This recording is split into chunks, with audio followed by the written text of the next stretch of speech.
Hi, and welcome to the Washed Podcast with Leonte Carroo. I am your co-host, Mike Embrich. We have an awesome show lined up for you here. We are very excited to get started. We're going to be talking to NFL players, both current and past. We're going to be talking to politicians from the highest levels of office to local elected leaders here in New Jersey. We are going to be talking to political pundits, political operatives, and it is my honor to introduce the host of our show, former Miami Dolphins wide receiver, one of the greatest receivers ever to come out of New Jersey, in my humble opinion, probably the greatest wide receiver ever to attend Rutgers University, both of our alma mater, Leonte Carroo. How are you, my friend? I'm doing great, Mike. How you doing? I'm really good. And I just want to kind of get into a little bit about why exactly we're doing this podcast. We'll get into our friendship origin story. I'm about 10 years older than you, so it's not like we hang out in the same circles, but we did meet, and the things that kind of brought us together was our love for football, our love for politics, our love for New Jersey, obviously, although this is not a New Jersey-centric show, so do not tune off. We will be talking about the national issues. We'll be talking about the NFL. We'll be talking about the draft. Leonte will be telling us about his experiences in the draft. But the core of the show is more about both of our journeys, myself being a military veteran, you being a veteran of the NFL, kind of starting over. And I think that's where we want to start with this first show.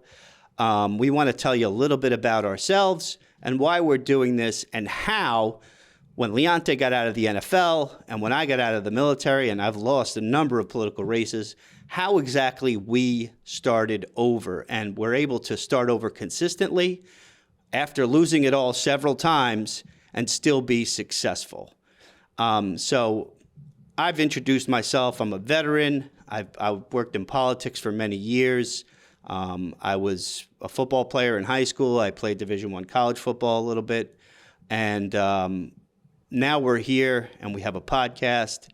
And I want to hand it over to my friend Leonte to introduce himself, tell you a little about himself, and a little bit about why we're doing this. So go ahead. Thank you, Mike. I really appreciate it. I'm Leonte Carroo. I went to Don Bosco Prep. I grew up in Plainfield, New Jersey, and slash kind of Edison, New Jersey. And now I'm here, and I live in Bayonne with my beautiful daughter and my fiance.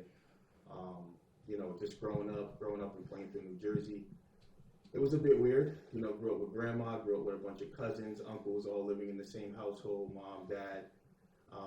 But that was able to allow me to have my sports background. What separated my grandma's house and a park was just a small fence. So growing up, me and my cousin, we would walk through the fence every single day, from school time, going to school, coming home, in the summertime at the park all day, 9 a.m. And that's kind of how, I got my rep and I got my name just from playing sports every day in that park. My grandma and my mom would physically have to get me and my cousin out of that park every single day. And growing up in Plainfield, it was a very urban neighborhood. You dealt with, gang violence, you dealt with, drugs, you dealt with, fighting, shootouts. But that's what built my character. Being able to be 8 years old, 9 years old, and you're in a park playing against grown men every single day. Yeah. And that allowed me to kind of transition my way through Edison. Once my mom saw that I was starting to get really good at sports, Plainfield started to also get really, really bad. In the neighborhood. And what kind of did it for my mom was me and my cousin, we used to go to that park every single day, and we always played everyone 2-on-2 in basketball, 2-on-2. And one day, these two kids were playing in basketball. Me and my cousin just had finished beating them. And the kid went to his house next door, and he was pretending like he was sipping water. So he's drinking the water, he's pretending like he's sipping it, and he threw boiling water on my stomach. Stomach had third-degree burns, and that's when my mom was like, you know what, that's it. And we moved to Edison. Now, when we moved to Edison, it was a completely different culture shock. I was there. There wasn't too many people that looked like me, not too many athletes that were as good as me, but it was a good neighborhood. It was a great educational system, and it was a good transition for my mom. And then I kind of just did my middle school there, and then transitioned to another culture shock, which was going to Don Bosco Prep. Now, Don Bosco Prep was very unique, and we're going to get into that on this episode and a lot of our later episodes. But I actually don't want to get too much into Don Bosco right now. But from Don Bosco, I went to Rutgers. Then from Rutgers, I went to the Miami Dolphins, and now we're here. And I met a great guy like Mike Embrich, and now we're here doing this podcast, and it just feels good to do it with someone that shares similar stories, similar backgrounds, and just a real dude at the end of the day. Well, thanks. I appreciate that, Leonte, and I'm so glad that we met. Like you said, we have so much in common. Growing up in Bayonne, my story is very similar to your story. You know, I can't name how many of my friends got caught up in drugs and caught up in the prison system. The mass incarceration system that we have here in America, which we will get into in later shows, how it proportionately targets blacks and brown people in this country, while in other neighborhoods not so much. Especially around New Jersey and northern New Jersey. It is getting better. I've definitely noticed, and I mean, I don't know if you agree, but I've noticed a shift now that police are wearing body cameras and there's much more scrutiny on police relations in communities of color. But I think we're not going to dive too far into that now, but that is something you will hear about on this show. We kind of want to give you a flavor of what the show is going to be like. We're going to talk about sports. We're going to talk about politics. We're going to talk about current events. So if you guys are watching now and you think this is something you might like, please smash the subscribe button and smash the like button. Leave us a comment on what kind of guests you want us to bring on. We do have a lot of people who float around the world of politics and sports, whether you know it or not. I know a lot of them, a few NFL players who are in politics now, and certainly much more college stars who played football who are working in politics now. But like you, I grew up in Bayonne. Same kind of story. Playing outside as a kid, getting into fights, that kind of thing. I think if you told me you grew up in northern New Jersey or even anywhere in New Jersey and you never got into a fist fight, I kind of have to question your credentials there as being a New Jersey person, but we both have very similar stories, and I think that's what brought us together. We also, speaking of which, we're sitting in my bar, which is in my garage. You can see it's filled with football memorabilia, some of my stuff from high school and from the Navy. I briefly played a little college football, as I said. Not as much as a storied career as Leonte had, but I'll quote Rudy, for a guy that was 5'0" 100 I think I did it right. People still know me in town at least, so that's fun. I mean, you guys have to see. Mike is explaining his bar. You guys got to see this setup. Yeah. Someday we'll do a live show here, and we'll do the whole pan around. I mean, you're only kind of getting a small view of it, but here we are. So. We'll get to the crux of the show. It's kind of about starting over. We talked about what kind of guests we're going to have. What I want to kind of jump into is kind of, and this is just for this first episode. What was your transition like out of the NFL into being a normal person? In the military, we talk about that a lot, right? Like, you're in the military, you're in the NFL, you're doing all these cool things, you're traveling, you're a young man, you're in your early 20s, as we both were, kind of doing that circuit. What was it like to wake up the day after? You weren't going to practice, you didn't have reporters blowing up your phone. Maybe you weren't in Miami. You wake up and it's cloudy here in New Jersey today, and all that can have an impact, right? So what was that like? Walk us through what that was like. I tell you what, Mike, it's a very humbling experience. One day you're waking up, you're in Miami, you're playing football, your teammates are driving Bentleys. Jeez. You're on your way to practice. It's 90-degree weather, and then one day you wake up and you're in New Jersey. And I love New Jersey. Nothing against New Jersey, but yeah. You're just not. It ain't Miami. It ain't Miami. And you're in New Jersey, and you wake up and you realize, like, wow, I'm not in the NFL anymore. Jeez. There's no 5-course meals from 6 a.m. till 6 p.m. You know, now you're figuring out your own dinner. Now you're figuring out your new social life. And in the beginning, it was a weird transition because no one kind of knew if I was in the league, out of the league. So people are, you know, walking up to me. I'm at bars in Hoboken. I'm in North Jersey, and people are like, Leonte Carroo. You notice that your name is still there, but your career is not. So in the back of your mind, you almost get a lot of self-doubt about yourself. Yeah. You almost start thinking that, you know, you don't know what to do with your life. You don't know what's next. And you start to panic a little bit, especially, and for our audience out there, this show, we're going to be very real. We're going to be very transparent. We're going to be very vulnerable. So everything we share, we're not going to be afraid to tell stories, or me and Mike are not going to be afraid to let everything out. Yeah, we're going to tell you the truth. We're going to tell you the truth, yeah. Absolutely. So the hardest part is realizing that your account starts to dwindle a little bit. Yeah, right. You're not used to getting those game checks of $40,000 every 2 weeks. Yeah. Now everything that you have saved and all the money that you have, you slowly start to see it dwindling, because what people don't realize is in the NFL, you only get paid for 18 weeks.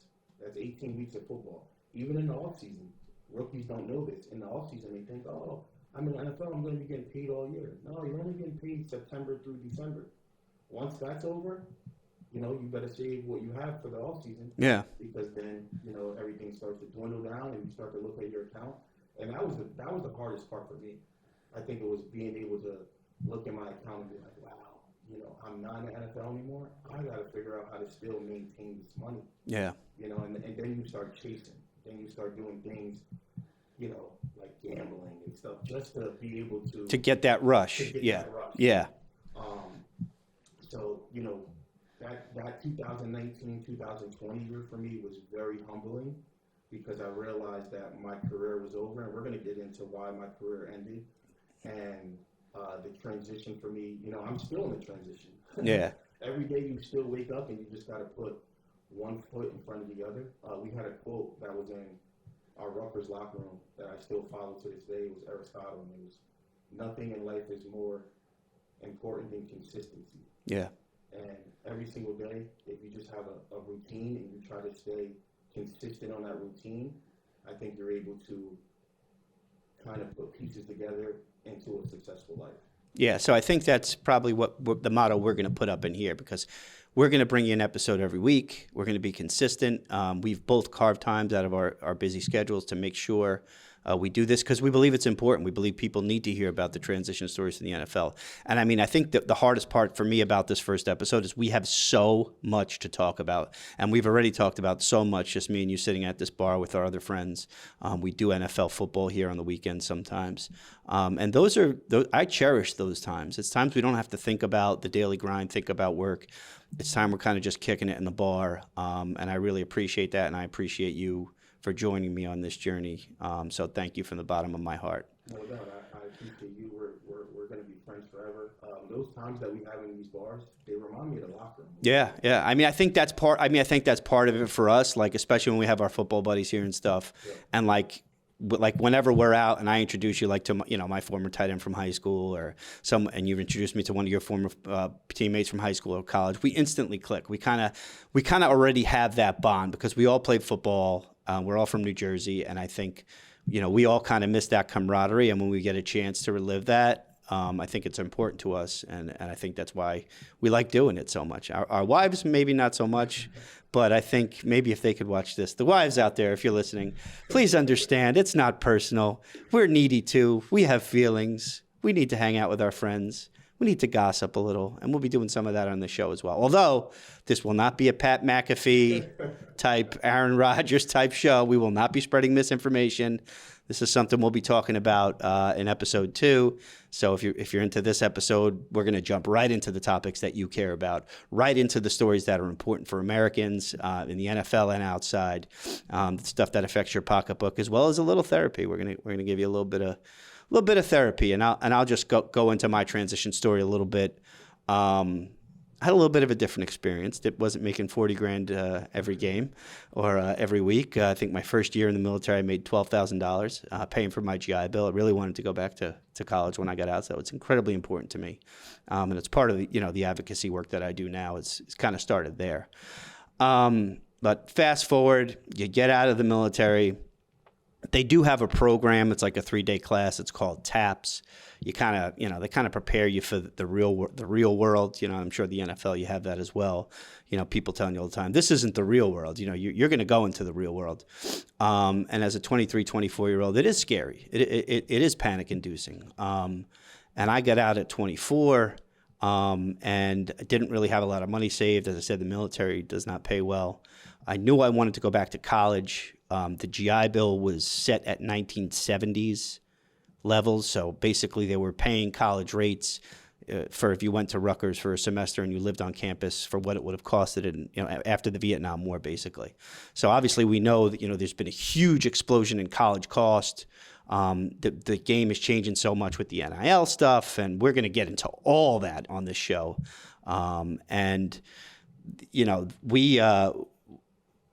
What I realized is that it's going to cost a lot more money for me to go to college than I thought.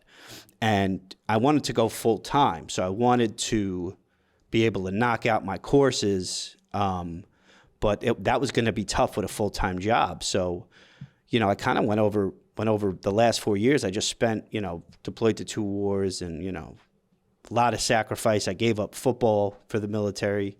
My first year in the military, thought I was going to, walk down the street to Norfolk State or ODU, play football, and of course that's what the recruiter told me I could do, but the reality of the world is no. You go to your commander like, I want to play college football, and I was actually just talking to somebody the other day about this who played at West Point, and he was like, he went up to his commander, and he's trying out for the EuroLeague, and maybe we'll have him on. He's actually my neighbor. He lives down the block. He played at West Point, and he was trying out for, European NFL Europe. And they told him, this commander told him, you're not playing football. What are you, nuts? I don't care what you did at West Point. What coach is looking at you? I think it was Jack. I'm sorry, it was Jack Elway who was the coach, I think, overseas. And we'll have to fact check that. But it was Jack Elway told he was saying, oh yeah, we want you played at West Point. This guy was an All-American punter, and I think he played tight end too. But he was a really good punter anyway, and they brought him in and like, yeah, you can play. You're stationed here, and I think it was Germany. And his commander told him no. So it's exactly what happened to me. I was like, I want to go. I tried out for Norfolk State. I was kicking. They didn't have a kicker. Michael Vick is the coach there now. Shout out to Michael Vick. They really don't have a lot of recruiting power, although they do play big teams. I think we discussed this. I went to a Norfolk State Rutgers game once, and I saw you guys dominate. Yeah, but you didn't play the first half, right? Oh, you're beating up on poor Norfolk State. But, I mean, look, you can do that because obviously, like I said, you're one of the greatest out of Rutgers, and I watch your films from time to time, and I'm awestruck that I get to hang out with someone so cool. But anyway, yeah, so this is my problem with storytelling. I get into 10 different stories, and that's the problem with episode 1. We have so much to talk about. All right, so anyway, yeah, so they told me no. I was bummed, obviously, but I didn't have time to be bummed because 9/11 happened, a couple months later. So I was actually here in Bayonne at home, with friends, just, being a on-leave sailor. Wait, you were in college when 9/11 happened? I was in the Navy. I was in first grade. Well, it's great that we're so I'm not 10 years older than you. I'm like, wait, how old are you? I'm 31. Oh, so yeah, no, I'm like 10 years older than you. I'm not dating myself here. I'm just about. But I wasn't in college. I joined the military at 18, so I was 19. Okay. Anyway, don't bring that up again, all right? We're trying to get off to a good start here. Anyway, you threw me off track. Anyway, yeah, so 9/11 happened. I'm like, oh, poop, the world's ending. So that kind of ended my career. So that had a very early start over moment. The harsh reality, where I'm, sitting in Saudi Arabia sweating my what off, and I'm never going to play football again. That dream's over. But kind of here's the new thing. I had something right in front of me when I got out. there was not a lot of support system for veterans. As I said, the GI Bill was crap. We had to fight to get that to what it is now, the new Montgomery GI Bill, which now the military does pay all your room and board at any public school in the United States, and then some. If you got into Harvard or Yale, you'd probably also be covered too. But that was a fight, and it's always a fight, So if I came home and I, sulked on the couch like, oh man, I was just king of the world, blasting off a 50 caliber, traveling all over the world, drinking in France, hanging out in Spain, and now, wow, I'm back in Bayonne, and I'm like, what am I going to do? I have no money. I have no prospects. I have unemployment that's going to run out in 6 months. And I think, like you said, where we grew up, you had to be resilient. Like we both probably grew up poorer than we'd like to admit. There's plenty of days where, school lunch was the only dinner, So I think that kind of builds something in you, a toughness that makes you say, look, I'm not going to give up that easy. And I think everybody needs to find that. So when you do get out of whatever you're doing, whatever the transition is, what's happening in the federal government right now and it's happening to veterans much more because the federal government hires veterans at a higher rate and disabled veterans get a higher preference. They're being told, thank you for your service, but we don't want you working here anymore. We're trying to get, we're trying to build iPhones in the United States, and we want you putting in the little screws, I believe is what the Treasury Secretary said. So we're really having a transitional phase here. So I think that people will be affected. And if there's somewhere that you want to go and listen to stories about how we overcame this thing and what our ideas about, what's out there for you, you need to be subscribing to the show. You need to be watching the show. You need to be listening to the show. We're on Spotify. We're on iTunes. We'll be on YouTube with video. And that brings me to a point. Go ahead. Based on what you were talking about, there's a guy by the name of Fran Brown. He's the head coach of Syracuse football team. Yeah. He was the DB coach. He's from Camden, New Jersey. He was the DB coach at Rutgers. He was the DB coach at Temple. Like I said, a Camden guy. He's now the head coach for Syracuse. I got to fact check and get the name of the program he's starting. Yeah. But he's starting a program with his Syracuse football team where he's putting money aside from their NILs that they're getting now. Okay, wow, that's awesome. He's starting a fund for them where they will have jobs as soon as they graduate if they do not make it to the NFL. And I think that's like huge. That is huge. It's something that a lot of colleges and even NFL guys should have. Like, why, if the average NFL career is 3 years, right? I think it might even be less. Probably, right? 2.5 now. And they say the average NFL player plays for 2.5 years and he also goes broke within 2.5 years.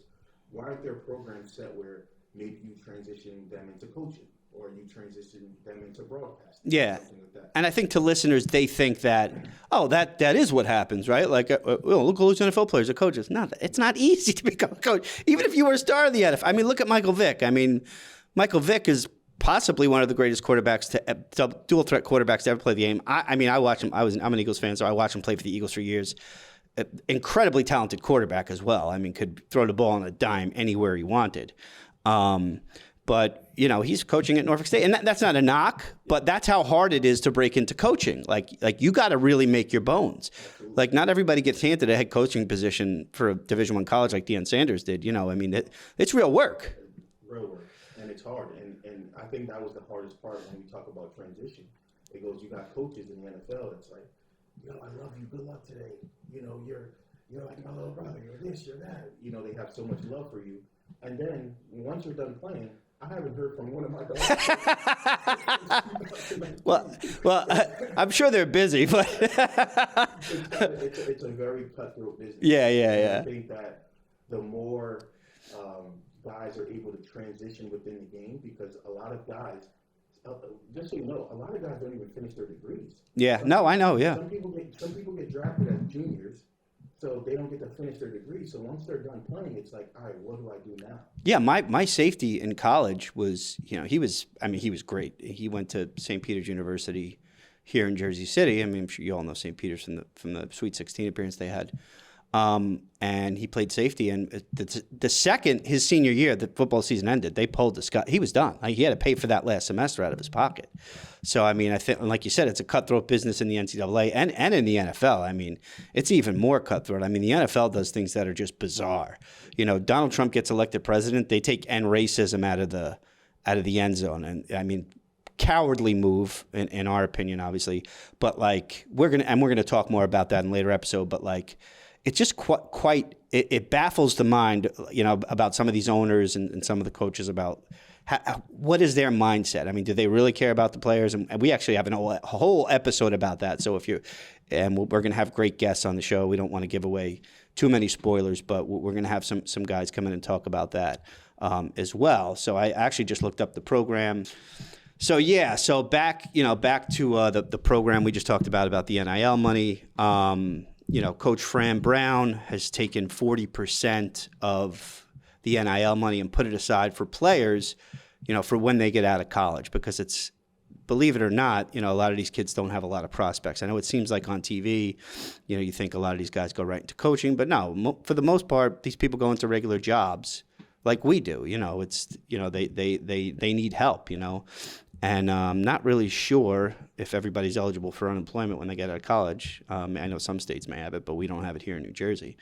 You're kind of on your own. You're sleeping on your parents' house. You're thinking about your next steps. Where you're going to become a cop, a fireman, your teacher, or go into the private sector somehow. But I think this is a really great program. I think NCAA coaches, if you're listening, even NFL coaches, I mean, take a cue from Coach Brown's leadership.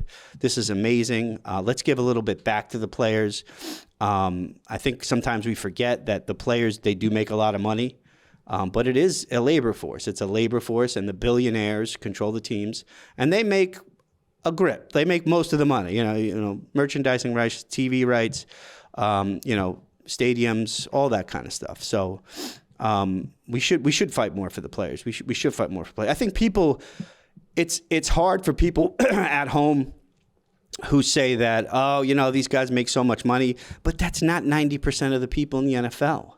90%, like you said, 2 or 3 years window where you can make some real money. Yeah.